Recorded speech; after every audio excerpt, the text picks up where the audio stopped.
I did not have sexual relations with that woman. Yes or no? Did you ever take banned substances to enhance your cycling performance? Yes. I had no prior knowledge of the planned assault on Nancy Kerrigan. I am deeply sorry for my irresponsible and selfish behavior I engaged in. Okay, so it begins. Oops, the podcast. I'm Francis. Here's Julio. Hi, G. How are you? What up, dog? How you doing? I am well. I am back from a wedding weekend in Vail, Colorado. You ever been out there? I've never been to Vail, dude, but I've been to some of the Colorado ski towns. I've had a great time, and it looked very similar from what I remember Deer Valley looking like during the summer and like a lot of those places. So I was definitely envious. It's kind of fun to check out a ski town in the summer. Dude, I mean, again, we've briefly grazed over this, but I always wonder if it's because I don't ski that's the case. You can hike, you can still do all the stuff. I'm sure if I skied, it might change my opinion, but I agree. There's a lot of value there. There's plenty to do, plenty of activities in the summer, which is why I do think a ski house, a mountain house, it's not just for a few months of the year. There's utility in the summer. There's Agreed. often, fly fishing and hiking and Dude, kinds great. of all kinds of fun stuff. that Nice you can do climate in this at place. night. Oh, it's so dry. It's cool at nights. dude, cool at really nights. solid. Yes. really fucking solid. So we went out there for a wedding, and it's the first of the season, first of the summer. Have I been to a wedding yet this year? Did I go to one yet? No, I think this is our first one this year. Dude, I'm ahead of you right now. Because you went to one as well. I went and I just went to a second one this weekend as well. Oh, boy. So not to compete, No, but we are Julio competing. is winning. Julio's The wedding. winning the... Well, I was in... I've taken the wedding torch from you, dude. I was in the wedding. Were you in the wedding? No. So now I wonder how much more does that count? Is that like a wedding? Is that a wedding and a half? It counts a lot more. I think it counts as 1.5. But it's a great point because the amount of work that is required when you're in the wedding, it's a totally different experience. So there's a couple different ways we can measure this. First is how many days were you involved in wedding activities? And is that the measurement?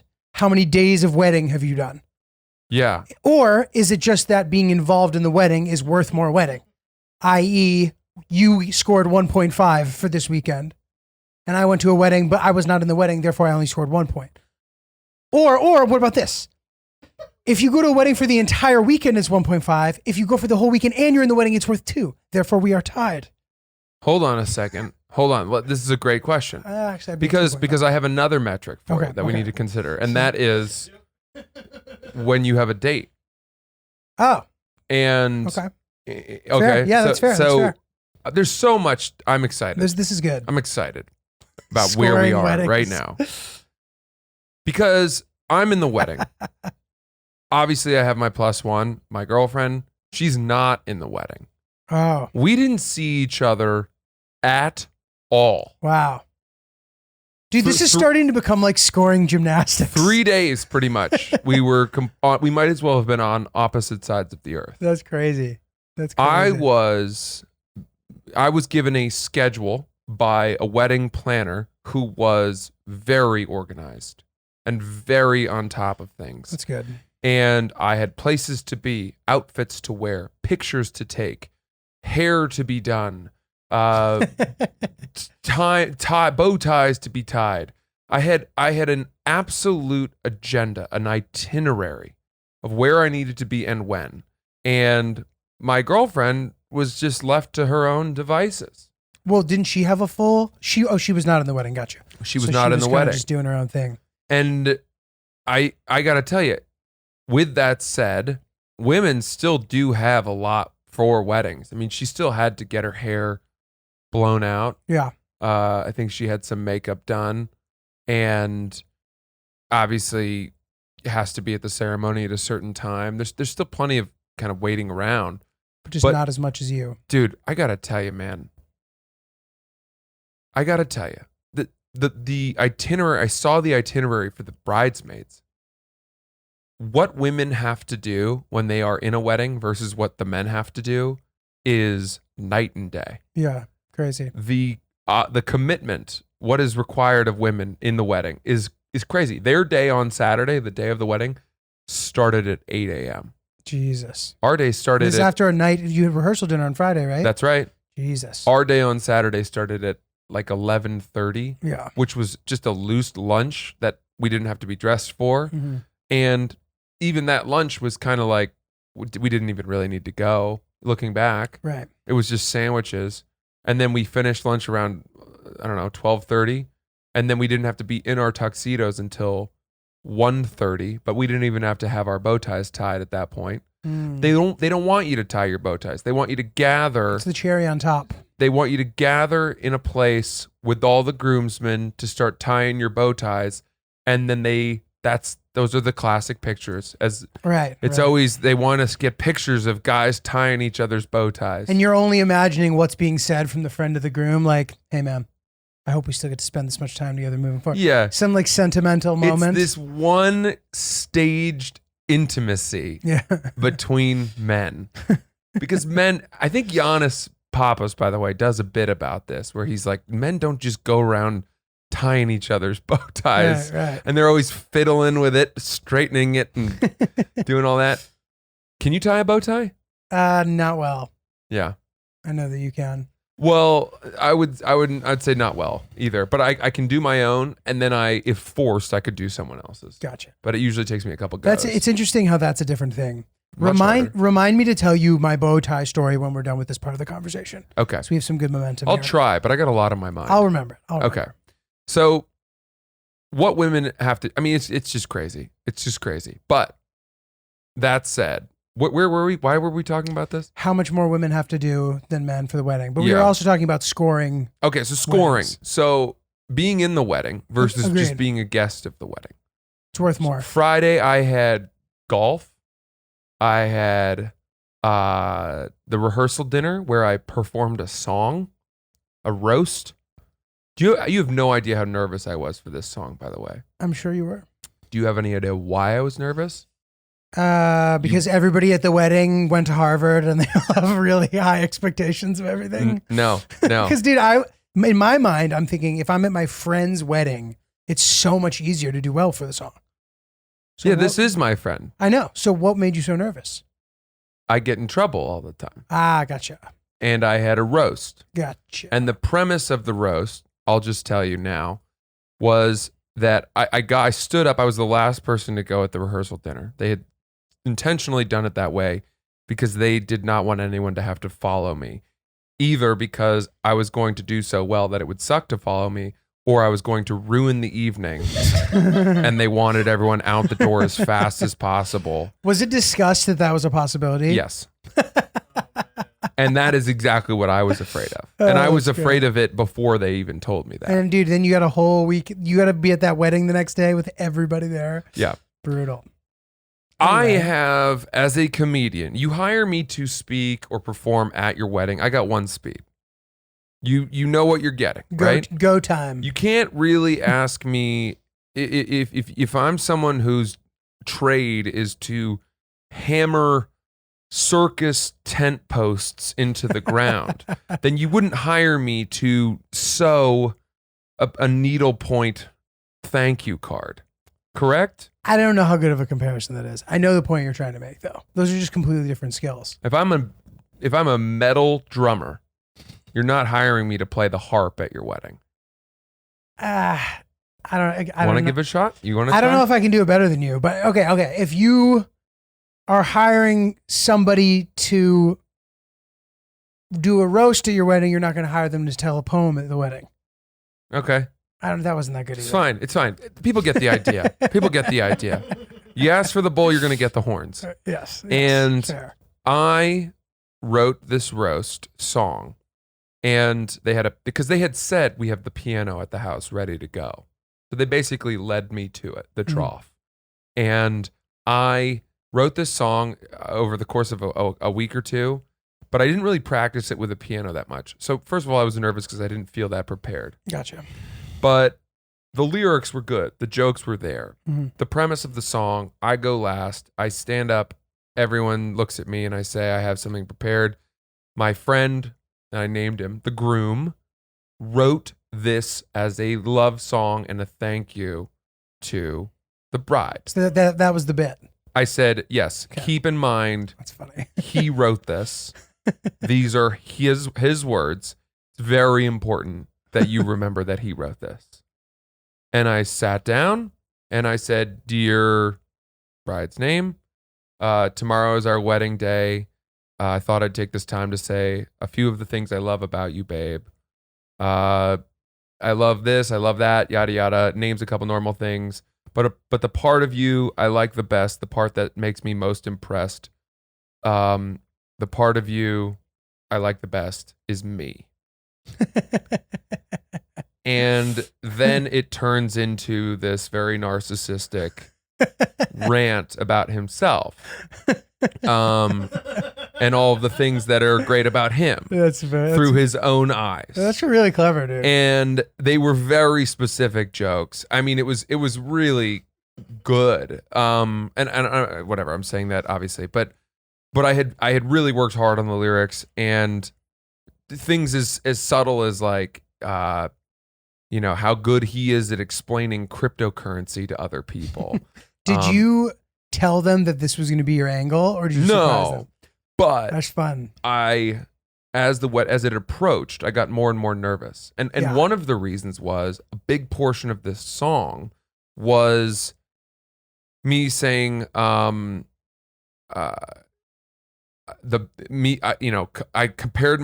myself to the boyfriends of your past. Compared to them, they look like, I make them look like stupid losers. None of the guys from your past can do this. Were any of them there? I didn't know, But and I was a little nervous about that, but I don't think okay. so. But one of the guys, just the worst that happens there is the guy's like, hey, I'm one of those stupid losers. Yeah, but then I mean, this part took over the song, and it was like, they're all poorer, fatter, dumber, sadder, weaker, meeker, less heroic, boring, snoring, never stoic, bad in bed and missing targets, uninformed on crypto markets, fewer friends and fewer outfits, renting out their smaller houses, not the type to fight a surcharge, never on the list at Surf Lodge. They like go to Surf Lodge all the time. So it was like very specific, and it was like dragging her ex-boyfriends, even though it was very vague and in general, speaking about whoever she might have dated in the past. That was what worried me the most, was that somehow the bride might take it personally that I was basically saying all the boyfriends of your past are losers. Right. So, dude, two things. First of all, you should use this every single time you now get hired to do someone else's wedding. Just use this as the prototype. It's going to murder. It's such a good idea. It's insane. And secondly, dude, it's funny because this is the same, like with any sort of piece of content that you're putting out. Like, you'll make something a little different, a little new, and you're like nervous to put it out. And then a couple days before, you just completely lose perspective about it. Yes. You're like, I have no idea how people are going to take this. Is this crossing the line? Is it not? It sounds like it didn't cross the line at all. The second I hit the punchline, the turn of the best part of you is me, I looked up and I saw the bride wiping tears of laughter from her eyes. Great. And then I was fine. That's amazing. Then do I know fine. this guy? Yeah, I think so. I'll tell you later. Okay. I'm not sure. I think you've probably met him, but he's a very close friend of mine. Okay. So anyway, as it turned out, all of my fears were unfounded. Great. They had everybody there had a great sense of humor. The bride and the groom were excellent. He is very capable of taking a roast. In fact, and seems to enjoy it. And it was all great. But to your point of doubting material as you get closer, it's one thing to worry that something you've created is not funny. It's another thing entirely to worry that something you've created is going to offend personal people in your lives. Totally. And that is really where my throat started to constrict. Yes. And you've been hired to do this, though. So it's not like, it's different than like, you ever go to write a bit about like a family member and you're like, I don't want to talk about this, and you just toss it out and never think about it again. Like, you can't really do that here. Like, you have an assignment. Yes. So it's your job to toe the line appropriately. I was 20 times more nervous for this than I was for the rehearsal dinner that I performed at 2 weeks prior. Right. And it makes sense. I all just things felt considered. like, do I have this wrong? Mhm. And this is something that has been troubling me a lot lately, Julio. both on the podcast and everywhere in our performative lives, of me losing faith in my instincts. I have lost a lot of faith in my ability to trust my comedic instincts. Well, is it comedic instincts or just like, I don't know if it's comedic instincts too, because your comedic instincts are probably good, but there's another instinct, whatever we want to put our finger on and call it. I agree with you, because you really do tend to back yourself into these scenarios having not really thought about it previously. But that's good that you're growing as a person and you're learning how to do it properly. I feel like I'm shrinking. I feel like I'm shrinking under the specter of repercussions. You're muting the best part of yourself? I wouldn't go so far as to lament and say that I'm being self-censored or anything like that. It's just a fear. Right. No, dude, crippling anxiety. It's fair. It's a fair thing to be scared of, man. You should have seen me at this rehearsal dinner before I performed. I couldn't eat. You're just People shook. were worried about me. I walked outside of the whole house and went out into the driveway and just sort of rehearsed it under my breath for like 20 minutes, pacing around. Oh my God, dude. And I was like, I don't even know if I should do this at all. Should I just tell them that I don't have anything? I'm not sure it's going to work out. It's a bad idea. Damn, dude. And then, of course, as soon as I did it, it was great. And then, we got back to the wedding where the actual wedding was. That was on Friday night after the rehearsal dinner. And then everyone who had been at the rehearsal dinner started telling everyone else at the wedding how great my thing was. So then everybody else was coming up to me and being like, I heard you fucking murdered your thing at the rehearsal dinner. Great. But it still wasn't enough to like restore my confidence. Step in the right direction. But it should at least restore your confidence in that you are capable of doing something like this without getting yourself in trouble. I suppose that's true. Even though it was an unpleasant experience, you had to go outside to smoke a cig to get ready. Just about. And dude, you know what? It would actually have been nicer for you if you had an alternative to a cig. What could that be? That's why, maybe you could have used a Lucy pouch. A Lucy pouch? I mean, dude, it's amazing how in some of the most stressful moments in life, we crave a nicotine fix. I guess that's it. You know what I mean? And I even remember when I was in school and I was studying and I would go take a smoke break when I was studying for exams, and then you transition to pouches and to dips and all this different kind of stuff. I really wish that at that time we had this kind of alternative with like a clean nicotine that has no tobacco in it, and that is a honestly cleaner alternative to some of the other nicotine. Imagine how much better you would have done in school if you'd had access to some cool cider Lucy pouches. I know, dude. They have all the good flavors. As opposed to all those cigs you were ripping. I know, dude. I know. Like a goddamn... I don't even know. They have mango lunatic. too. Mango has just seemed to come to the top as the premier nicotine product flavor. Yes. For some reason. Yes, it has. But if you guys are trying to find an alternative to smoking or to whatever your nicotine habit is, these Lucy pouches are kind of like similar to the snooze pouches that they love in Europe, where you kind of just tuck it right in your lip, and you get your fix in a much more sort of less gnarly way. That's right. It's 2021. Don't compromise when you're choosing your nicotine products. Go with the newest tobacco-free options from Lucy. Listeners, Lucy.co, and use promo code OOPS to get 20% off of your order of Lucy Slim pouches. It's Lucy.co, promo code OOPS. You'll get 20% off. Also, I have to give this disclaimer. Warning, this product contains non-tobacco nicotine. Nicotine is an addictive chemical. Lucy.co, and be sure to use that promo code OOPS. You go out there, you come back, you kill it. Because, dude, I know people who have done this and it went really, really badly. Yeah. And they have never lived it down for the rest of their lives. See, this is what I'm talking about. So, like a friend of ours, I'm actually not even going to air him out on the podcast because I don't know if he wants me to share this, but he did stand up at a wedding for his family when he had just started. And he just went up there and offended every single person in the room. Oh my God. But not even in the offensive way, the way that you offend, where it's like you cross the line. Like his offensiveness was like inexperience. He's like, oh, look at everyone's tits. Like, I don't know what he said, but he said something fucked up and everybody's mad at him for it. And like, I don't know if he's ever gained back his reputation from them as a comic. Even Look 10 at years everyone's tits. See a lot of tits out there tonight. Wow. I know. Not a floppy ones. Dude, hilarious. Disgusting. So, okay, so the rehearsal dinner knocked it out of the park. Saturday, the wedding goes great. Saturday wedding, awesome. I mean, this couple is awesome. You could have filmed their entire wedding and the orchestration of it and aired it on some kind of show about dream weddings.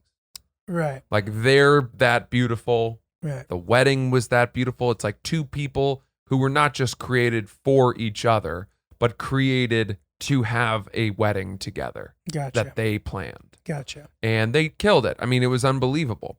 Having said that, right? You go to these weddings.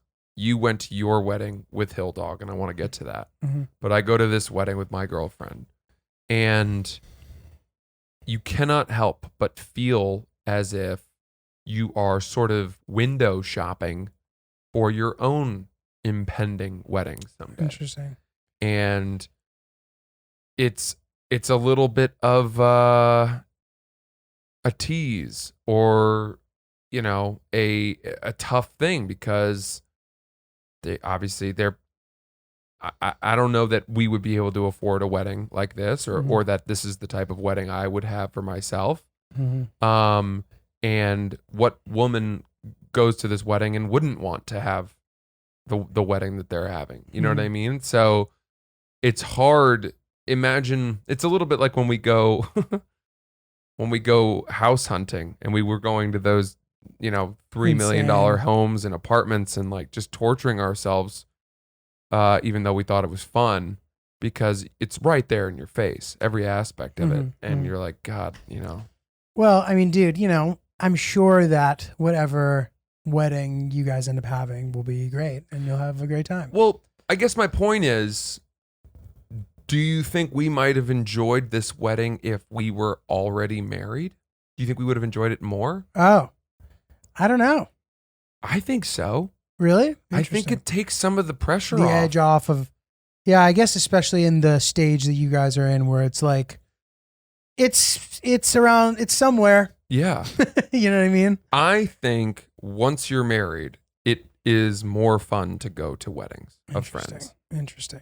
Well, I imagine like there's a couple things that could contribute to that. One of them being you get to fucking give your shit kids to the babysitter for the night. Mm-hmm. And you get to, you know what I mean? You get to sort of like, whereas when you're young and quote unquote young and you don't have a family yet, you have more flexibility, and therefore the night out is less of a novelty. I see it like that. I mean, I get what you mean too, but like, I don't know that I go into these weddings feeling like, oh my God, like I need to do that too someday. You know what I mean? Yeah. But maybe again, like maybe it's just farther away from me. No, right. So I don't understand yet. I definitely felt the walls closing in a little. Yeah. There was a lot of that. Yeah. Also, the whole thing was at the Ritz-Carlton in Beaver Creek, right? Mm-hmm. That's where we were staying. And the problem with that, and if you go to a wedding at a resort or any of this, you just completely lose the feeling of paying for drinks, because you put them on your room and you don't have to see the receipts. Oh, interesting. You don't have to sign for stuff, really.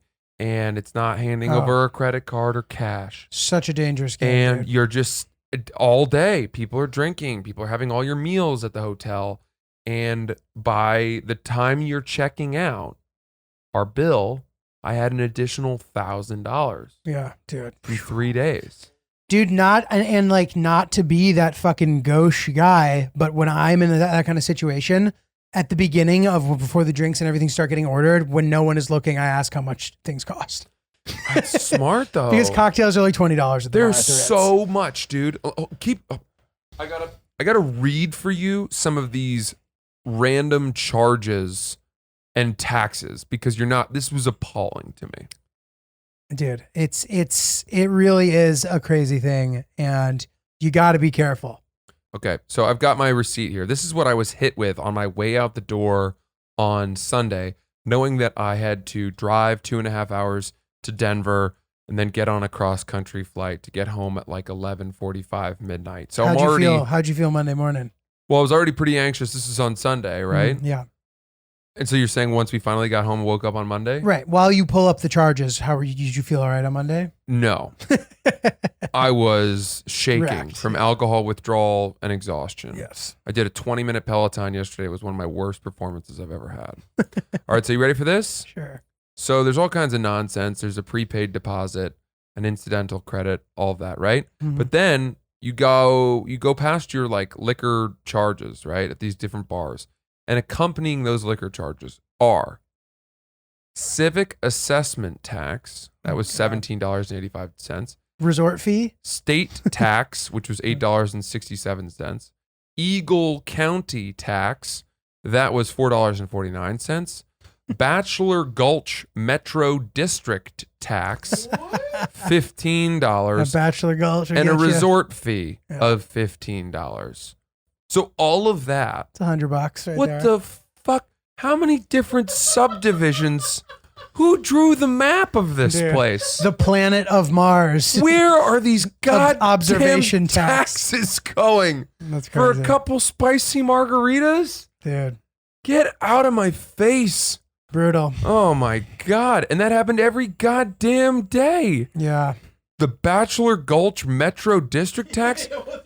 I didn't see a goddamn school in Bachelor Gulch. You paid $50 to the Bachelor Gulch, dude. See any school buses or, fucking hospitals?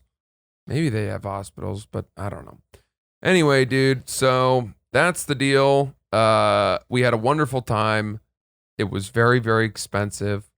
Do you have any suggestions for how to keep the budget under control when you're attending a wedding, and especially when you're in the wedding? Well, Francis, what you could do, the obvious answer is that you could take a little bit of Feel CBD. Is that what I should have thought of that. Put a couple of drops on your tongue, calm the fuck down.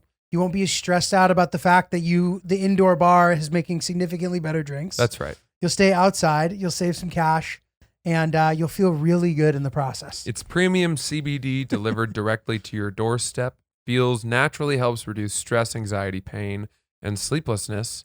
I just place a few drops of Feels under my tongue, and I feel the difference within minutes. Feels.com/oops to get 50% off of your first order with free shipping when you become a member. Guys, Feels also has a concierge service that actually helps you to find your best dose. So if you've ever taken CBD and felt like you took too much or you didn't take enough, this is the perfect resource for you, because that's always been a problem that I've had is dosing and finding the proper one. And, I'm doing it myself. It's kind of a chicken with his head cut off, running around trying to figure it out. But this I find to be very, very helpful. I was not a big CBD guy until we started working with these guys, and I've now asked them to send me 2 separate refills because I've gone through it all. Dude, it's great. You become a member and get 50% off your first order right now.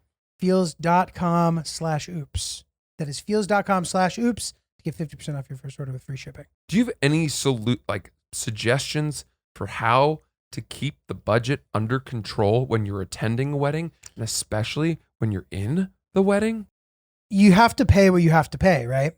So it's like you have to go, you have to stay at the hotel, because it's a fucking chump move to be like, I'm going to stay down the street at a less expensive one. You can't do that. I have friends who stayed in an Airbnb. They weren't in the wedding, but I Yeah. think if you're not in the wedding, you can stay in an Airbnb. If you're in the wedding, you got to stay at the hotel. They split a house nearby between 4 couples. They each paid $200 Yeah, for that's the smart. whole time. That's smart. That's smart. And that's the move if you're not in the wedding. If you're in the wedding, you got to suck it up. Yep.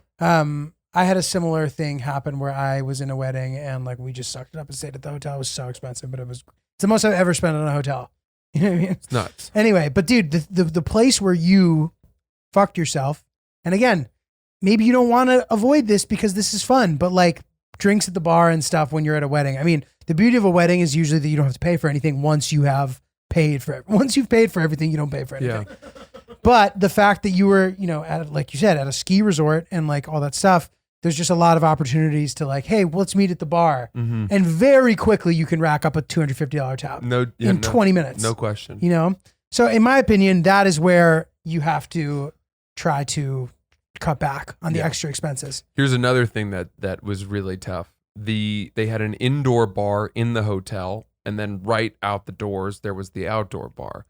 The drinks at the indoor bar were so much better made, and there was more attention paid to them than the drinks at the outdoor bar. And the outdoor bar is where the drinks for the wedding were made. So by the time the wedding happened, we all knew about this discrepancy in quality.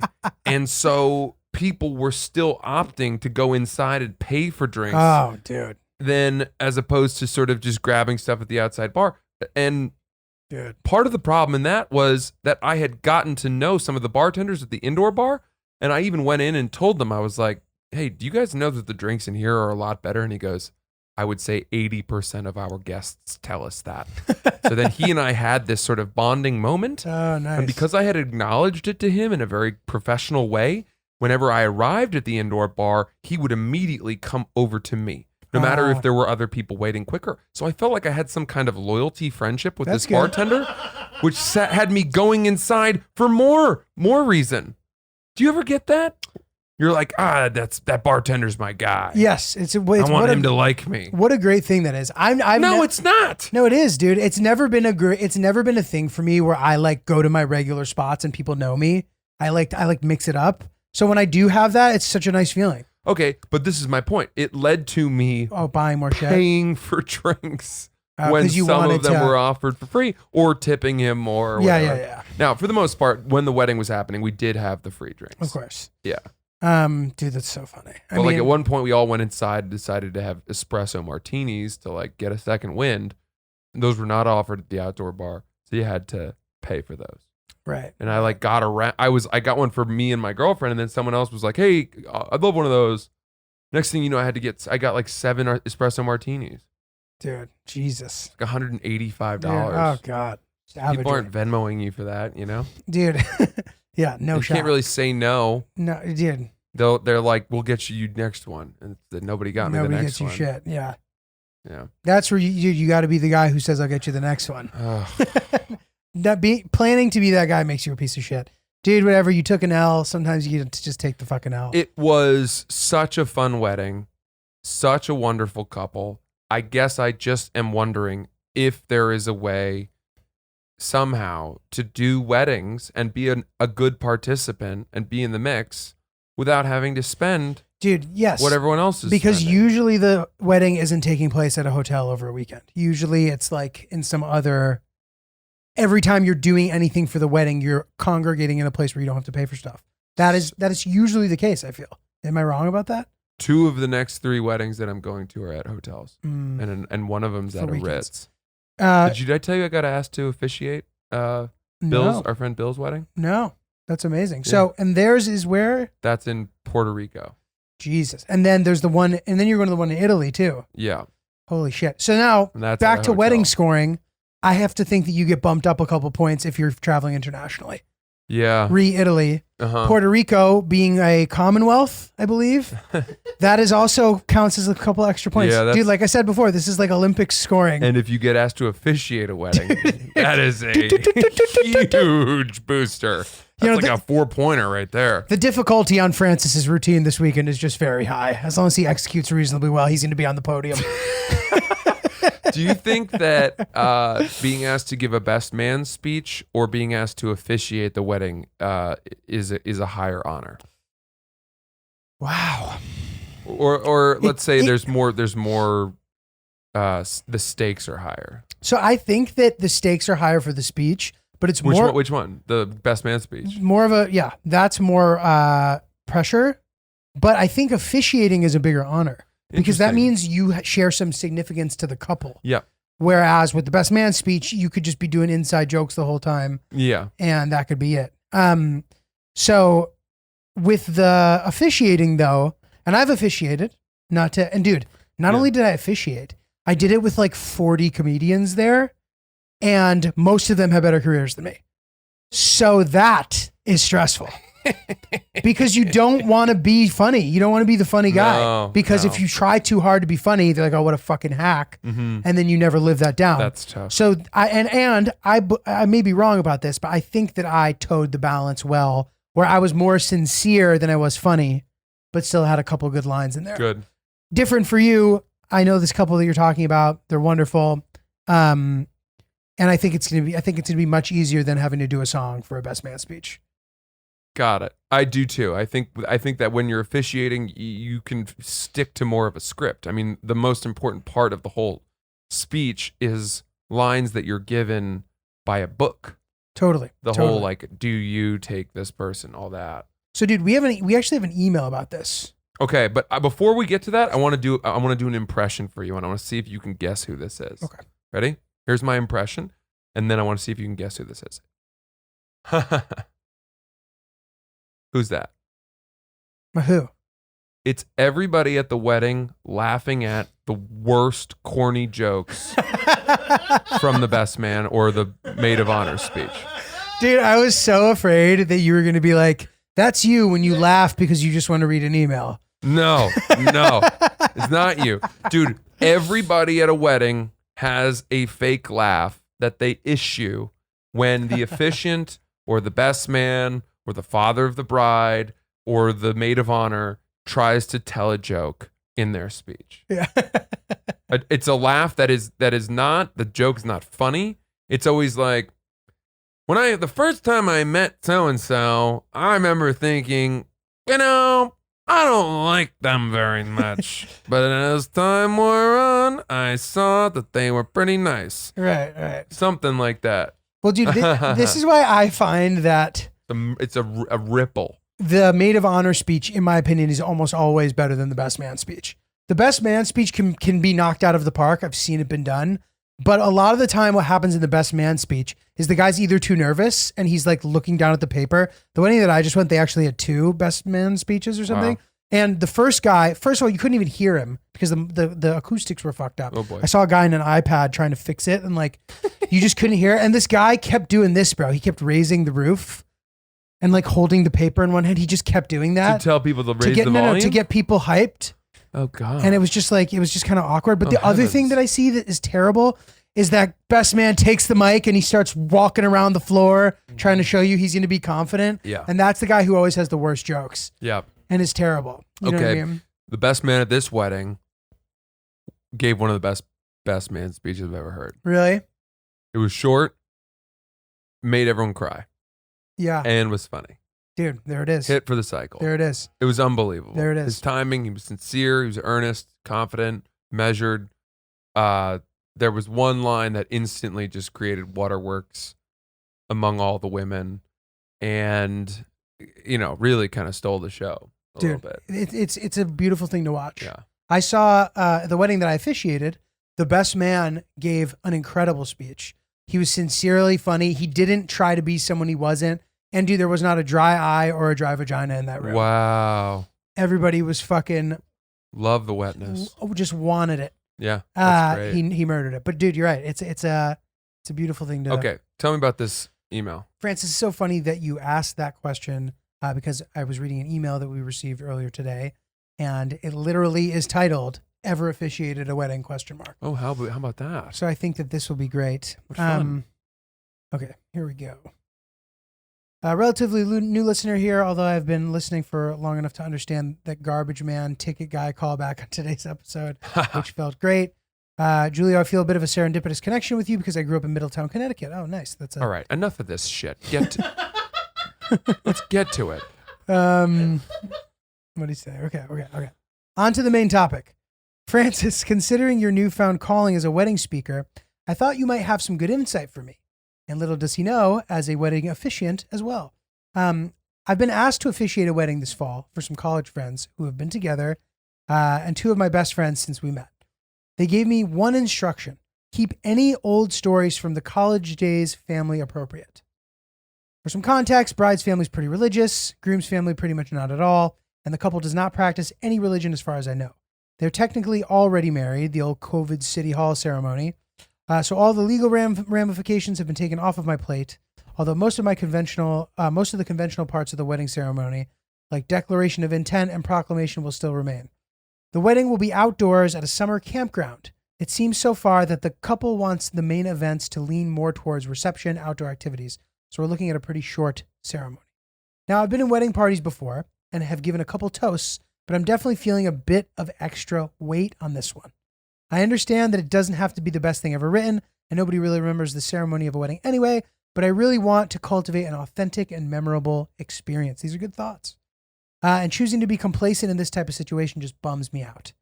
Some of the things I'm wondering about are, how much humor is too much for a wedding ceremony? I think we kind of just covered that a bit. Should I keep religion out of it altogether or pour a little sprinkle of spirituality in there? Obviously, a lot of these questions can be answered by talking to the people getting married, but I'm curious to hear about what your approach would be on the wedding script. I've been told that I'm a good speaker, yada, yada.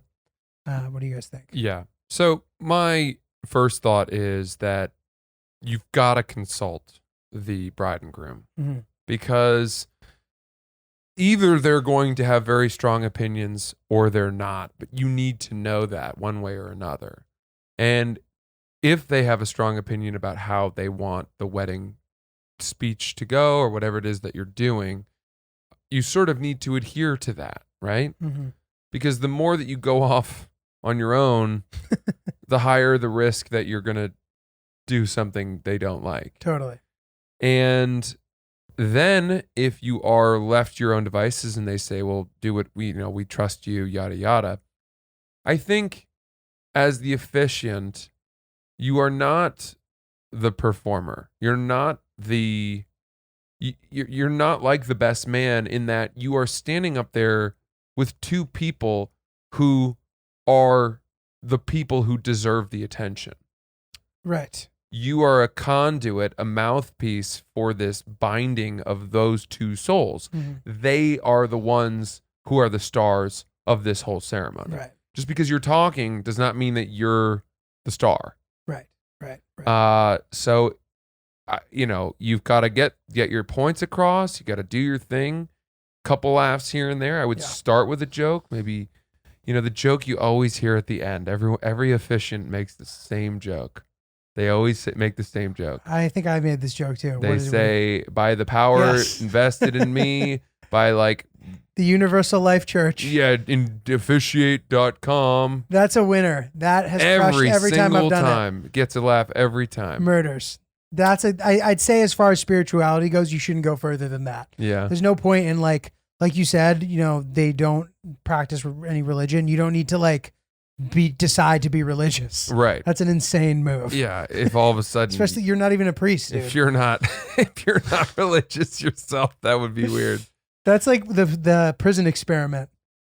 Remember that, where they made certain people guards and certain people prisoners, and they just started behaving like guards and prisoners? Vaguely. It's like a thing you learned the first semester of college. Regardless, this is what that is. Just because you suddenly are putting on the cloak, dude, doesn't mean that you should be talking about religion at all. Yeah. The other side of it that I wanted to the officiant at my friend's wedding is another very good friend of ours, of the grooms, of the couple, but he was basically a groomsman, and he was a groomsman. I'm sorry. He had a great joke up top where he said, I got ordained for this, so technically I'm Father Wiley, but I prefer to go by Daddy. It's great. That is it was a real laugh. It wasn't the That is a good fucking line. It was a full blown, that's funny. Dude, that's a good one. That's funny. When did this most recent one? Yeah. Oh, dude, that is a line and a half. It's a line and a half. Holy shit. Yeah, he got 1.5 wedding credits for that. Yeah. It's dude, that's fucking great. All right, so we've been on weddings this whole time, and was there anything from yours that? I mean, there's plenty, but dude, so a couple things that I've noticed these weddings that I've been at, and I don't know if I talked about this already, but there's such a high concentration of bad dancers in a wedding. Oh yeah, and it's just such a unique thing because there are no other events where people dance when they don't normally dance. Mm-hmm. You know what I mean? Usually, if people go dancing, they dance. Right. You know what I mean? It's rare to have all these people who don't know how to dance attempting to. Mm-hmm. And it can be a pretty hilarious thing to observe, man. Agreed. Just don't, whatever you do, if you're not an incredible dancer, stay out of the circle. Yeah. Don't do the worm. But usually if it's a wedding where everyone's a lot of bad dancers, it means there's not one or two dancers there who are just upstaging everyone and making everyone feel bad. And that person sucks just as much. Yeah. You have to be chill. Yeah. If you're good at dancing, don't go too crazy. Right. Don't start moonwalking. Right. There's no need for that. Dude, I remember one time at a wedding, I approached this girl. I must have been like 13 or something. I went up to this girl and asked her to dance. And she laughed in my face. Oh gosh. And dude, I ran into a dark corner and I felt so bad about myself. And then all of a sudden I heard, shh. And I turn around and there was this like gorgeous 21-year-old girl who had seen what had happened holding a Stewart's orange cream soda in her Shut hand. your damn mouth. She walked Shut it over your to me damn mouth. and she said to me, she goes, look at those dimples. She goes, you're going to be a lady killer someday. Don't worry about it. And she handed me she handed me the Stewart's orange cream. Shut your pie hole. Francis, and it's moments like those. Just shut, Julio. Shut. You know what? That's a great story. It's moments like those that make me really appreciate the Stewart's spiked seltzer. It's there in times of rejection. It's there when you need a friend. It's the hot 21-year-old girl saving your life and complimenting your dimples. Dude, an homage to our most significant moments in our lives. That's it. They have every flavor that you remember from childhood. They have the root beer. They have the orange cream, the black cherry. They got raspberry lime now too, and they're introducing new flavors in 2022. So currently, you can only find Stewart Spiked Seltzer in New York, New Jersey, Connecticut, Massachusetts, Pennsylvania, Rhode Island, and Colorado. But like I said, in 2022, you're going to be able to get it everywhere. If you're having trouble finding it, you can go to stewartspiked.com. That's stewartspiked.com, one S in the middle. And you can look up the store locator to find out if a liquor store near you has it in stock. You can also DM the Instagram at stewartspiked. This is a great product, 100 calories per can, 0 to 1 grams of sugar, gluten-free, vegan, all that good stuff. And it's a really wonderful treat for any occasion that will remind you of your childhood. So go to stewartspiked.com to figure out where it is. And don't forget that Iconic just got spiked. So dude, as you guys have probably been following along with, I was given a tuxedo Yeah. that fits me like a fucking glove. Shout out to Savage Suiting in California, who stepped it up and hooked your boy up and took care of me. I went to that wedding looking pretty solid, I think. And I mentioned the bow tie earlier. Yes. So I had this girlfriend back in the day who the joke was always that she would get me the weirdest, worst gifts between my friends. Like she would get me stuff and we would always laugh. Of course, I would never say anything. She tried, but like she always ended up missing the mark with the gifts. Okay. One thing that she got me, and I was in my early 20s. I didn't need this at the time, but she got me this Lanvin vintage bow tie. Whoa. That I was like, this is really nice, but I have no use for this. But thank you. But dude, I still have it. That's huge. And that thing is fucking sick. Isn't it cool when you grow into a gift? Absolutely. So shout out to her for having the foresight to get me something that cool because it was dope and I really enjoyed wearing it to the Dude, wedding. my grandmother bought me a Hawaiian shirt when I was about 13. And I don't know if this was true with you, but my grandparents totally always overestimated how big I was because I was always getting bigger. So That's even funny. at 13, I was only like probably 140 pounds or something. But did they do that because they knew you'd grow into it? I think no. I Growing think boy. they were buying it for me At as the I moment. was Got at it. that moment. Got it. So maybe I was 12 or whatever. But my grandmother bought me this like XL shirt, this Hawaiian shirt that was a beautiful shirt, but it did not fit me in the slightest. So it sat in my closet for years. And let me tell you something. I just rediscovered this shirt like 4 years ago at 28. That's insane. It was a gift to me when I was 13. I can't believe you still have And it. it looks great on me now. And I wear it every time I'm in Florida. It's out the house in That's Florida. so funny. Yeah. Dude, I have to imagine that when they're like, will this fit him? They just go a little, they're like, this will definitely fit him. Yeah. They go bigger and then it ends up being way too big. Mm-hmm. A kid in my elementary school, this guy, Matt, who's one of my best friends, he would always wear his shirts way too big when we were kids. And dude, it became this thing that became a trend. everybody in the school then started wearing gigantic t-shirts. They were like down to their knees. Because of Matt? Because Matt always had these really cool t-shirts, but they were way too big. I was going to say, or because of like Eminem. No, this is pre-Eminem, dude. This is like, we were in 3rd grade or 2nd grade or something. Yeah. And he just had these giant shirts and he was rocking them hard. So then everybody started rocking them hard. Mm. He also had a Charlotte Hornets bed that was built for him. I was jealous of that. Was he a Charlotte Hornets fan? For some reason, everyone in my school was a Charlotte Hornets fan. I think maybe just because their merch was so cool. Yeah, back in the time teal. in the Larry Johnson days. Glenn Rice? Robinson. Rice. Glenn Glenn Rice. Rice. Glenn Rice. Was Glenn? No, Glenn Robinson. Del Curry. Yeah, Del Curry. Steph's Alonzo dad. Mourning. For a spell. Better known for playing for the Miami Heat, Mhm. but yes, he did play for them. Okay, so, all right. I don't remember what I was going to say. Well, dude, I have a complete opposite wedding of what you have. Really quick. Okay. I remember. No, what go I was ahead. Go gonna say. ahead. I ripped not just the seat of the suit I was wearing on Friday night. No. I ripped the seat of the tuxedo that I was No. wearing on Saturday. Too much Peloton, dude. That tush. What It's the filling out. what has happened to me? You've been doing a lot of legs or what? I don't know, man. Dude, that's my biggest fear because I always rip pants and I always rip it on the seam. And It's right in the butthole for both stuff. pairs. Oh my God. Right in the butthole. I could shit without taking them off. Oh my God. So what did you, There's a was big it window. noticeable? Huh? Was it noticeable? Well, I was wearing dark underwear, so fortunately not really. Plus the, back flap of your coat Right. sort of Should cover covers.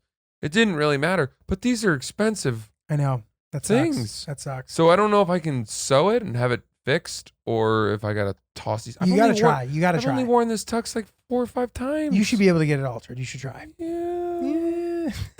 Dude, because it's especially embarrassing to do that. And maybe I'm just self-conscious, but I have like a fat ass. And when you rip your pants and you have a fat ass, it's really embarrassing. Yeah. And people like notice. I don't have a fat ass. Right. So that's what I'm saying. It maybe is less of like I embarrassing. don't know potentially. how this happened, man. Yeah, that's crazy. Yeah. It was humid. I know it wasn't. You were up north. You were up No, high. it wasn't. I just Could the altitude have had something to do with it? I think I'm just asking too much of the pants.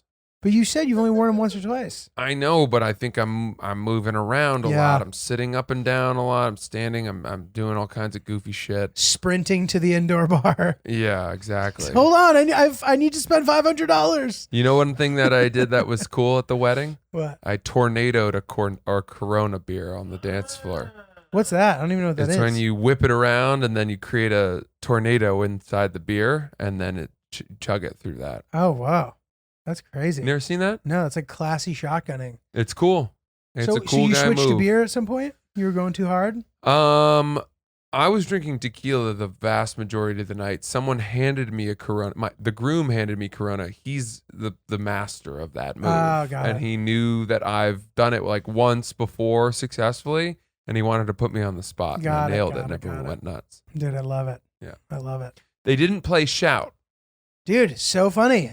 Like at my wedding, they did play Shout, and somebody went, we were outside, and the only people that we met at the wedding, because we didn't know anybody at the wedding, I'll tell you more about that in a sec. They're like, I guess we're going to sit out Shout. And that's when I realized that Shout is truly a moment of a wedding sometimes. It is. It's fun. It's the most polarizing song, I think. The couple at this wedding specifically told the band, do not play Shout. That's what I'm saying. Like it's to the point where it's just so expected that it is a nuanced, classy choice to say, do not play it. The next morning, some of the guests were disappointed that Shout had not been played. Dude, this is another really good point. So like Hillary and I were talking about this because like you said, you start planning your own wedding when you're at a wedding. And obviously, I don't think that that's nearby for us, but who knows, whatever. She's like, at my wedding, she goes, I think I kind of just want to DJ. But my mom said, she's like, you need, like, the older people really like a band. Like, you don't want to just, like, not have any stuff for the older people. Yeah. And I was like, fuck, that's such an interesting point. But to your point about the Shout thing, it's like, some people love Shout. Some people love Shout. The problem for me with Shout is that when they're doing a little bit softer now, people get down to the floor too quickly. And your pants will split. Because Again. the idea is that you're supposed to very gradually go down to Right. the floor. You're supposed to lower yourself. Everyone gets down below, low as if they're hiding from some sort of search party, whether it's the SS or whatever. I don't know. I shouldn't get Nazi Germany, but their people are getting down, right, and getting hushed, and that little bit softer now, a little bit softer, that goes on for a long time. Yeah. And people should time it so that they are still going down to the very last little bit softer now, and then right when they say a little bit louder now, they slowly start to rise. Right. But everyone mistimes the rise too. Dude, are you a choreographer? Come on. You're like, fuck this, I'm out of here. It just pisses me off. People stand up too quickly, and then you get a little bit louder now, going on way past the point when you've already reached your ceiling. And you should keep it at a steady increase of standing upness and excitement building to the point where finally it is followed by the hey, hey. And by the way, which do you sing with? Do you sing the lead or the response on the hey, hey, hey? Oh, I think I sing the response. I typically sing the lead. I don't know if that's like an arrogant thing. I think a lot of people do, split it. And I mean, I think it was intended to be responded to. What are you in the band? oh, you're correct. I agree. Don't try to paint me as a beta for responding. I am not. I agree. Do you think that everybody in the wedding should just be responding to the band? Dude, I'm enjoying this because it's hilarious how strongly you feel about this. I don't fucking care at all. You don't think? No, but if I had to care, you're asking me, what do you think it should be? I guess you're supposed to respond, but if people not responding and saying it or first or whatever, I have no problem with that. You don't? No, unless they get on the stage. So you got the band. The band has been hired to sing the song, right? And then they do their part. Hey, hey, and then they hold the microphone out to the audience, and nearly everybody is singing that response except the one guy who's now facing the audience with the band, standing in front of the speaker, being like, "Come on, everybody!" Dude, that's hilarious. And that's me. That's you. That's me. I'm that guy. I didn't play the piano all those years to not consider myself an honorary member of the band. That's fair, dude. That's fair. Dude, so at our wedding, it was one day, it was Saturday. It was Uberable to New Jersey. Oh, that's great. Which is expensive to Uber, but whatever. Less than a hotel. Didn't have to stay in a hotel, all this stuff. We don't know anybody at this wedding. Wow. And it was in a place where you have a wedding. So it was confined to 2 floors of this big building. Mm-hmm. There was good open bar with all the good booze. You never know at a wedding like that. You might go there and they might only have some stuff. They had everything. Wow. And that was really nice. But it's interesting being at a wedding where you don't know anybody. Yeah. It's tricky almost. Mm-hmm. We met a couple people who were really nice, and this guy Jordan and his girlfriend, fiance, and they actually live around the corner from us. Yada yada, all that little stuff that you can connect with. But it's so much. I've never done it before. Mm-hmm. I've never gone to a wedding where there's just nobody else there that I know. It's the bride. We knew the bride. I don't think I would have gone. Hillary works with the bride. Yeah, I wouldn't have gone. Yeah, I could have not gone. No, I don't think either of you should have gone. Oh, but this is her dear work friend. She loves her. She would never have missed it. Fine. But I feel you. Life has gotten me to the point now where I will not be accepting wedding invitations from people who, if there's even a remote chance that the couple is not offended at all that I say no, then I'm not going. Yeah. Pre-COVID, there's no way I would have gone, to be honest. Yeah. But it was I've been busy this summer. It was a nice Saturday out where I could you know what I mean? It was a nice little vacation. Every wedding that I'm going to, I have to go to. Yeah. I'm either in the wedding or very close. Yeah. Dude, listen, you got to do what you got to do. Yeah. Putting up big numbers this summer. Big numbers. Yeah, my score is going to beat Julio's. How many do you have total between now and the end of the year? 4. You have 4 more? No, 4 total. 4 total. Does that include the one you just went, the 2 you've been to? Yeah. You've got 4 total. Yeah. So I have 5. Yeah, and if we both had 4 total, you would have defeated me as well, given the scoring system that we've kind of roughly. I am speaking at or officiating every wedding that I'm going And you're to. doing one internationally, one at a United States Commonwealth, and all have been destination. And I think 3 of the 4 are black tie. That's a turbo score. More points for black tie too, Yeah, totally. and a +1 at all of them. Obviously, you're Plus in the wedding at all of them, 100%. obviously. In fact, it's almost as if it's not even a +1 because I think my lady is friends enough with Right. a lot of these couples that Right. she would have been Got her invited own invitation. independently. More points for that. Yeah. Dude, that's nuts. So dude, there was one bartender at this wedding who, for some reason, he just like stood out to me. Like he had really black hair, and his beard was perfectly trimmed and kempt, and was the exact same color. Good and word, it was kempt. kempt, Very and it well was one of kempt. those too where it was like clean shaven before the beard started, and the beard was only like a 1. Yeah. And I was kind of describing that, and Hillary goes, "Do you have a crush?" Oh. And I was like, "No." Yeah. Not at all. Maybe he has a crush on me. But dude, I mean, it was just, it's funny. It's weird to go to a wedding where you don't know anybody. Yeah. But we had a good time. Well, Made the best you of know it. how I split my pants of my tuxedo?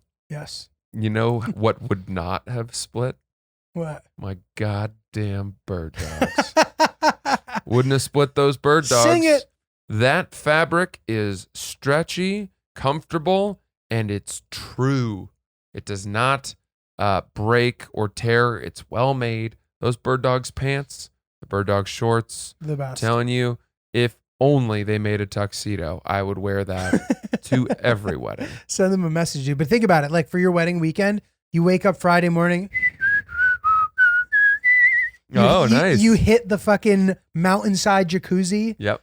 You get out and you can wear those same shorts on the golf course. I brought 3 pairs of bird dogs to this wedding this weekend. I only wore 2 of them because I was able to use them for so many different things.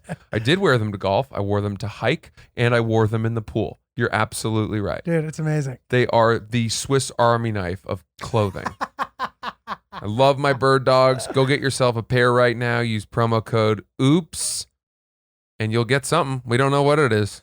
Tell you every time, but you'll get something along with those bird dogs. Promo code OOPS, birddogs.com. Get them today.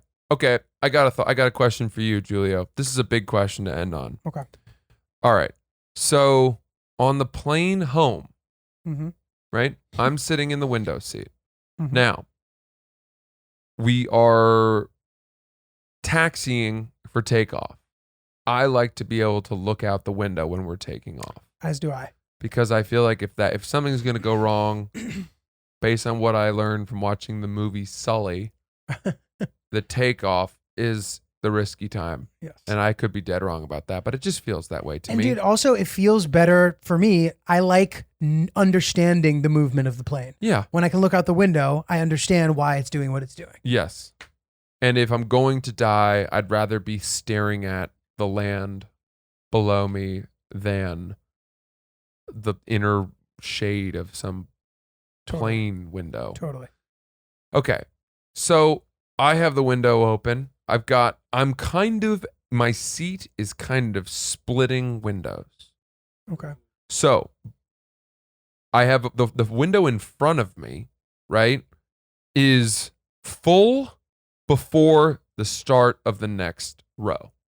Okay. So I have full control over that window. Nobody would claim that was their window other than me or the people in my row.